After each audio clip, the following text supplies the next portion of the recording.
Olá pessoal, continuando o curso Constitucional em Questões, nós veremos na aula de hoje dois temas muito importantes. O primeiro, sobre a distinção entre o princípio da proporcionalidade e o princípio da razoabilidade. O segundo tema, a distinção entre normas de eficácia limitada, de eficácia contida e de eficácia plena.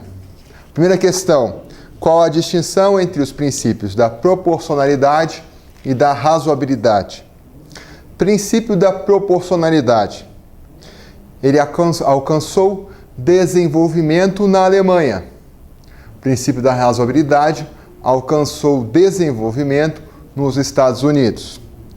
O princípio da proporcionalidade, tendo alcançado desenvolvimento na Alemanha, a partir da proibição do excesso, da vedação ao excesso na atuação do Estado. O princípio da proporcionalidade é utilizado para verificar a constitucionalidade de leis restritivas de direito. Conforme o princípio da proporcionalidade, há necessidade da aplicação de um teste de proporcionalidade. Primeiro, se verifica a adequação entre meios e fins, entre o meio e o fim buscado pela norma. Segundo, teste de proporcionalidade. É necessário verificar se o meio escolhido dentre os meios capazes para atingir o fim é o menos lesivo aos bens jurídicos em questão. É necessário verificar se há menor ingerência do Estado na ordem privada. Terceiro teste, é necessário verificar a relação de custo e benefício. É necessário verificar se o custo suportado pelo particular ou pelo Estado, ele é proporcional ao benefício trazido por esta restrição. Por exemplo, é uma medida proporcional a norma que estabelece a necessidade do condutor de um veículo em usar o cinto de segurança. É uma medida que gera menos custos em consideração ao bem jurídico que será protegido no caso concreto, que é o bem jurídico da vida.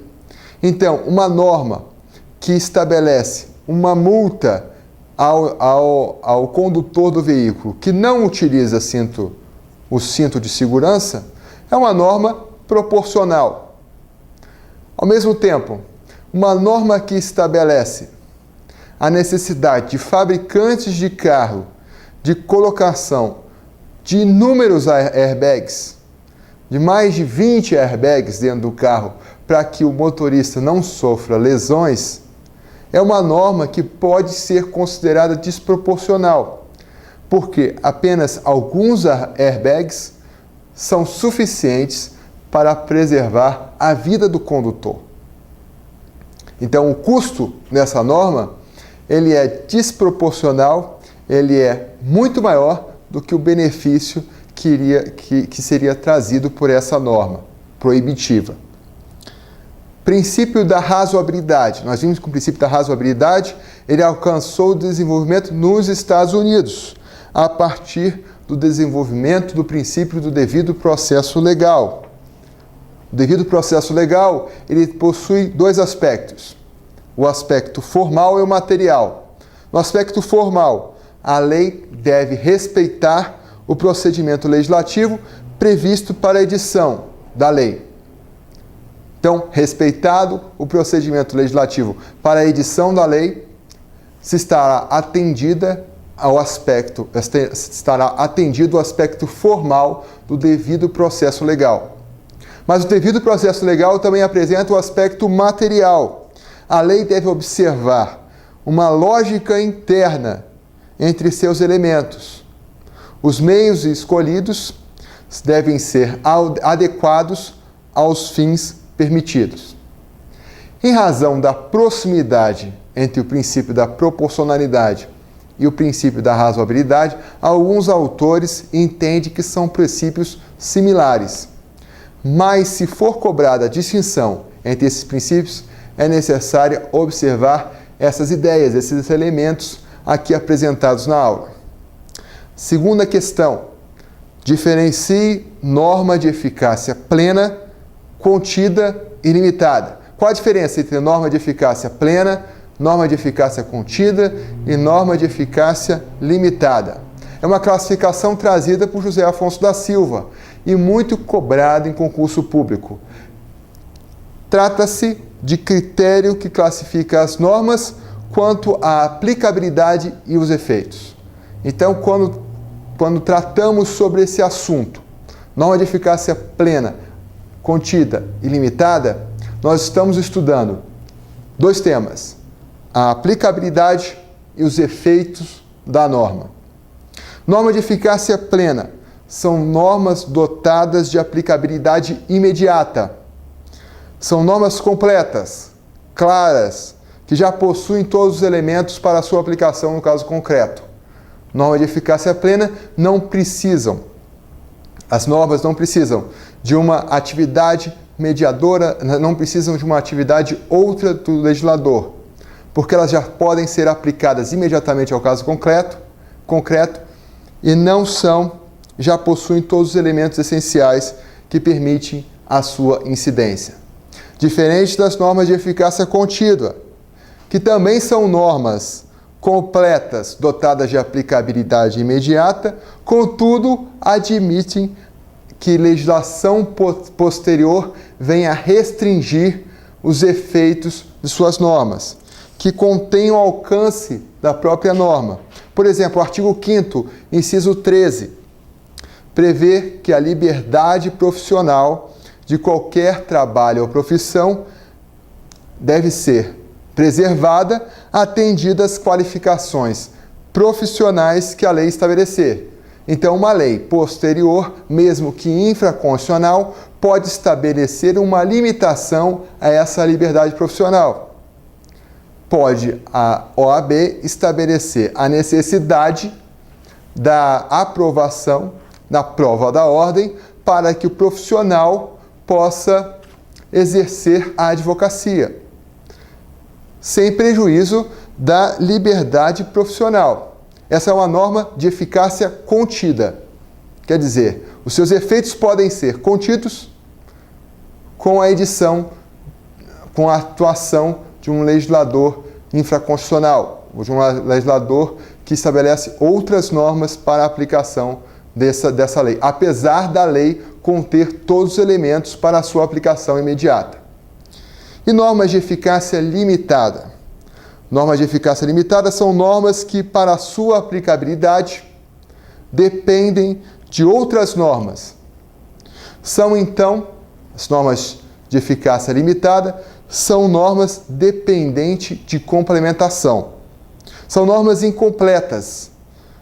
Não contêm todas as informações necessárias para a sua perfeita compreensão. Também as normas de eficácia limitada são denominadas normas de aplicabilidade diferida ou mediata.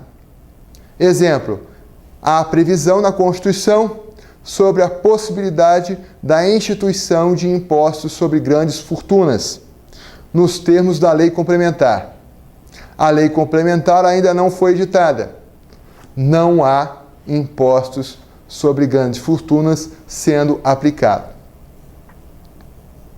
Normas de eficácia limitada podem ser ainda classificadas da seguinte forma: normas institutivas, que são as que prevêem a necessidade da criação de uma instituição, de um órgão ou ainda um ente político.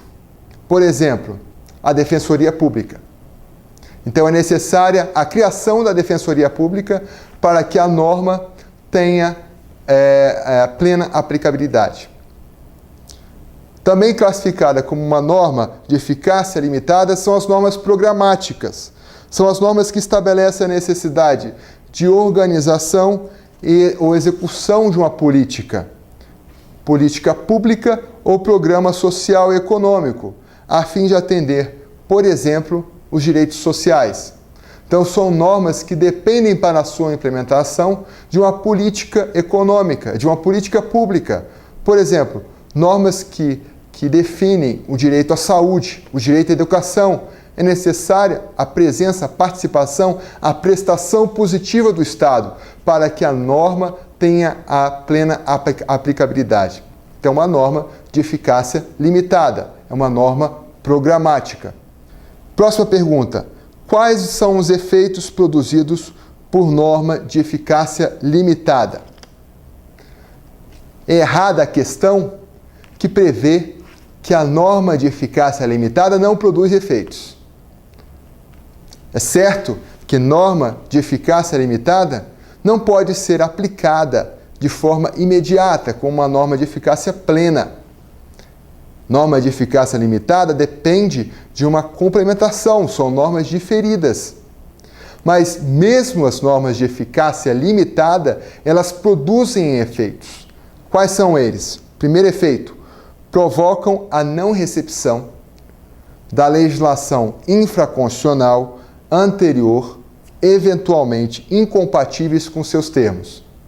Então, com a edição de uma norma constitucional de eficácia limitada e havendo a incompatibilidade de uma norma infraconstitucional anterior com a norma constitucional editada, mesmo que seja de eficácia limitada, há a não recepção da norma infraconstitucional em conflito.